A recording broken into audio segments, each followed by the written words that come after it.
warahmatullahi wabarakatuh. Waalaikumsalam warahmatullahi wabarakatuh. Alhamdulillah wa syukurillah ma ba'du. Bagaimana kabarnya anak-anakku semua? Alhamdulillah baik, Bu. Alhamdulillah ya, Allah Subhanahu wa taala selalu senantiasa memberikan kita kesehatan sehingga Ibu dapat berjumpa lagi bersama kalian dalam pembelajaran yaitu adab sholat dan berzikir. Sebelum kita masuk ke materi, alangkah lebih baiknya kita memulai pelajaran dengan mengucapkan lafal Bismillahirrahmanirrahim. Ya, itu sudah mewakili dari doa ya, karena ini kita udah masuk jam siang. Ada yang tahu nggak adab-adab dalam sholat dan berzikir itu apa aja? Belum, Bu. Apakah di antara sholat dan zikir itu memiliki adab? Iya, Bu. Pasti ya, dalam kehidupan sehari-hari juga nggak cuma membicarakan soal sholat dan berzikir. Dalam hal apapun pastinya itu pasti kita memiliki cara atau ada berbicara, ada kepada orang tua, ada kepada guru, ada kepada teman. Apalagi kita ini ada sholat ya dan berzikir ini, itu kan sholat ini kita adalah berkomunikasi sama Allah. Kita harus memiliki adab. Oke? Sholat adalah ibadah yang wajib bagi setiap umat manusia, terutama yang agamanya agama Islam ya, yang sudah memasuki masa balik. Masa balik itu masa apa? Masa yang sudah bisa menentukan yang baik dan yang Ya benar, sudah tahu ya apa itu baik, apa itu benar, sudah ya memasuki fase masa remaja. ya, oke. Selain itu juga adab sholat juga harus memiliki akal yang sehat. Kalau tidak memiliki akal yang sehat, bagaimana kita mau sholat, ya kan? Iya, Bu. Gak mungkin orang gila sholat, tapi kadang-kadang kita lihat di jalan ya, ada kan orang gila yang itu dia tuh masih mengingat Tuhannya, akan tetapi dia tuh sudah lupa segalanya. Orang gila aja kadang-kadang masih ingat, apalagi kita yang masih sehat lah, yang masih punya akal pikiran sehat. Tentu kita harus melakukan ibadahnya dengan baik dan Benar. karena pada hakikatnya komunikasi antara seseorang hamba dengan Allah Subhanahu wa taala banyak yang kurang menikmati saat ibadah. Itu banyak banget yang kurang menikmati. Disebabkan beberapa hal, di antaranya adalah karena dia tuh menganggap sholat ini hanya sebuah rutinitas aja, bukan sebuah kewajiban, kesadaran dalam diri kita kalau sholat itu memang keharusan bagi setiap manusia. Cara berkomunikasi kita, dengan sholat kita bisa mengeluh segala hal, kita bisa mengatakan segalanya apa yang kita rasakan. Allah tuh maha mendengar. Ya, sesuatu yang nggak pernah pergi itu adalah Allah nggak akan pernah ninggalin kita. Makanya komunikasi kita dengan Allah harus Perbaiki. Iya.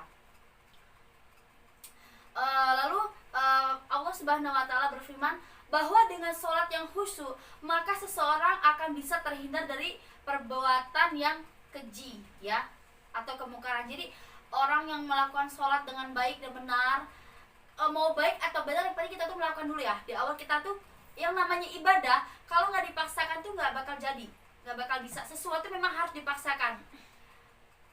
Ketika dipaksakan maka akan jadi kebiasaan ya, kebiasaan hidup kita gitu kan. Lalu kita harus mengagungkan ibadah sholat dengan cara memperhatikan adab-adabnya, yaitu menjaga waktu dan batasan-batasan. Iya, ketika waktu sholat nih, udah kan Allahu Akbar nih, udah masuk tuh ya waktu sholat, segera kita mengambil air wudhu, bergegas untuk melakukan ibadah sholat. Kalau lebih bagus lagi, udah memasuki 15 menit lagi nih, 5 menit lagi waktu sholat, kita udah langsung berwudhu, kita siap-siap untuk memasuki sholat, dan setelah azan kita langsung melakukannya. Ketika waktu sholat juga kita harus penuh semangat ya, kita melakukan sholat itu harus penuh dengan semangat, penuh dengan kekhusyuan. Karena Nabi pernah bersabda pada Bilal, "Wahai Bilal, hiburlah kami dengan sholat." Maksudnya adalah berazanlah, lalu kita melaksanakan sholat dan menikmati sholat. Dengan kita menikmati sholat ini ya, sholat ini nggak cuman untuk apa ya, antara komunikasi kita sama Allah sih. Sholat juga tuh bisa menghibur diri kita. Ketika kita banyak masalah, kita melakukan sholat, maka kita tuh akan merasa lebih lega lagi. Hati ini lebih apalagi ya, lebih tenang. Iya benar. Sampai sini apakah sudah paham? Insya Allah sudah, Bu. Sudah ya. Tadi kan ibu sudah menjelaskan tuh tentang adab-adabnya, kenikmatannya apa saja. Nah, ibu ingin unik, tolong jelaskan nikmat-nikmat apa sajakah yang dirasakan seseorang itu ketika melakukan apa namanya, sholat menggunakan pakaian yang terbaik. Itu apa saja? Yang pertama, Bu, menyesal serta bersedih jika tidak menunaikan dan menikmati sholat dengan baik dan sempurna. Nah, lalu yang kedua, dan supaya kita khusyuk, Nabi memerintahkan sholatnya seperti sholat orang yang berpamitan atau dari dunia ini. Maksudnya sholatlah seakan-akan ini adalah sholat kalian yang terakhir di dunia. Apakah paham yang sudah unik bacakan tadi poin-poinnya? Ngerti? Insya Allah, Bu. Oke. Nah, tadi kan di sini kan ada dua materi ya, yaitu adab sholat dan adab berzikir. Materi pertama tadi ibu sudah menjelaskan tuntas tentang adab-adab sholat. Sudah paham? Insya Allah. Alhamdulillah ya kalau sudah paham ya. Lalu di sini kita masuk ke yaitu adab berzikir. Apakah zikir harus mempunyai adab? Iya, Bu. Iya. Tolong dibacakan. Siapa yang ingin membacakan tentang Saya, Bu. adab berzikir apa saja? Tolong bacakan. Apa itu adab Ya, berzikir? ada berzikir itu kurang afdol apabila orang yang melaksanakan sholat usai salam ia langsung berdiri pulang tanpa berzikir, sehingga ba'da sholat pun seorang dianjurkan untuk berzikir. Zikir itu menurut bahasa berarti ingat. Dalam hal ini yang dimaksud adalah mengingat Allah dengan cara memperbanyak mengucap kalimat-kalimat thayyibah sesuai dengan yang diajarkan oleh Rasulullah, para sahabat, dan orang-orang yang soleh sebelum kita. Sebagaimana firman Allah dalam Quran Surat Al-A'raf ayat 205, dan sebutkanlah nama Tuhanmu dalam hatimu dengan merendahkan diri dan rasa takut, dan dengan tidak mengeraskan suara di waktu pagi dan petang, dan janganlah kamu termasuk orang-orang yang lalai. Sudah? Itu Quran surat apa unik? Quran surat Al-A'raf ayat 205. Iya benar. Tolong dihafalkan ya Quran surat Al-A'raf ayat 205 ini ya. Ya, Bu. Di pertemuan selanjutnya ibu akan menagih itu dalam arti kalian menyetor ke ibu. Ibu akan memasukkan nilai tambahan.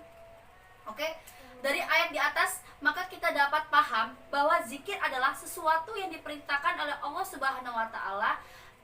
Kita sebagai seorang muslim tentunya tidak asing lagi dengan kalimat zikir. Hanya saja terkadang kita tidak memperhatikan cara-cara dan adab-adabnya.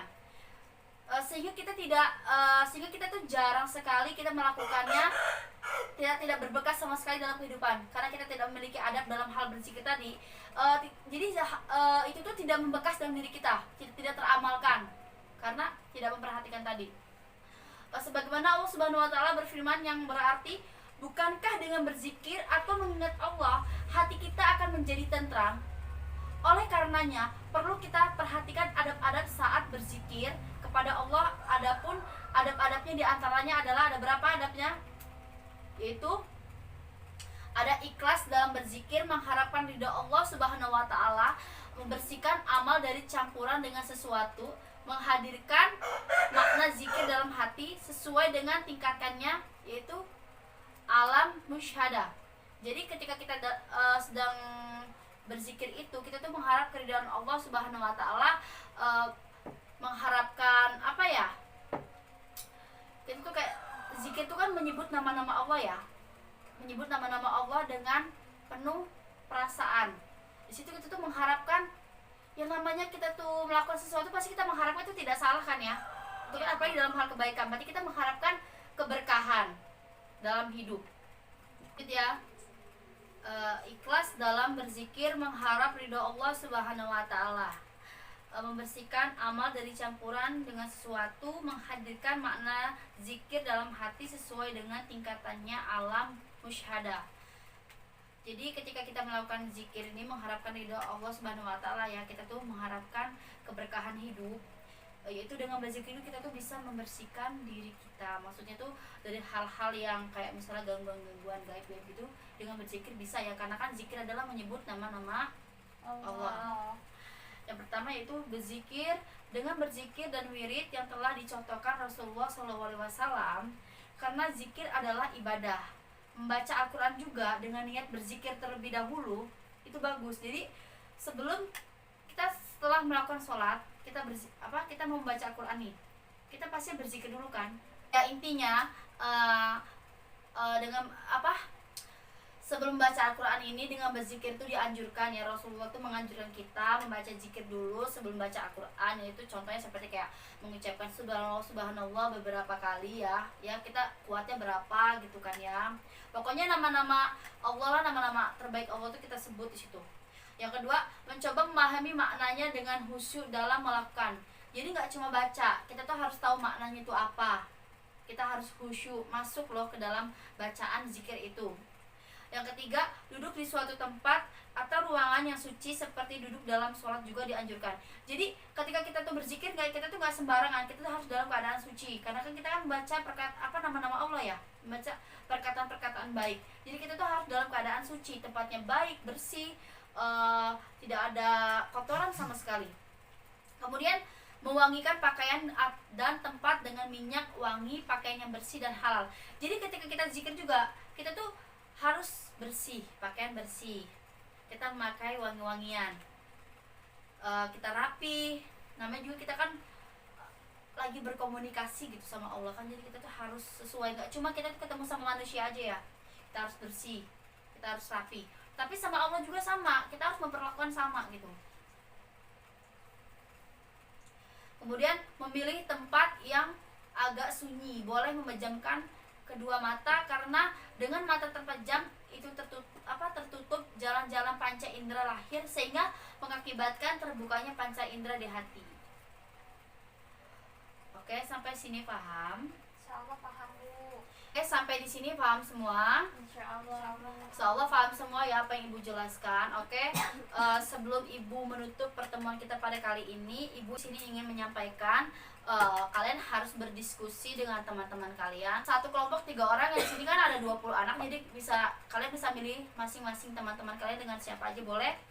Yaitu apa saja indikasi seseorang sudah melaksanakan sholat dengan khusyuk. Jadi apa saja kalian tuh harus cari loh. Di situ tuh apa aja loh, apakah orang itu sudah melaksanakan sholat dengan baik atau khusyuk atau belum.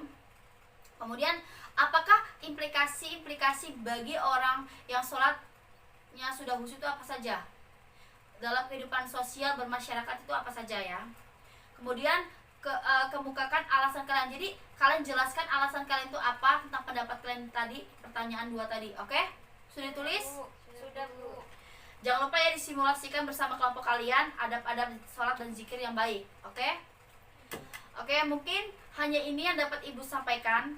Kurang dan lebihnya Ibu mohon maaf. Semoga apa yang Ibu sampaikan kali ini bermanfaat bagi kita semua, berkah selalu. Kurang dan lebihnya Ibu mohon maaf kepada Allah, Ibu mohon ampun.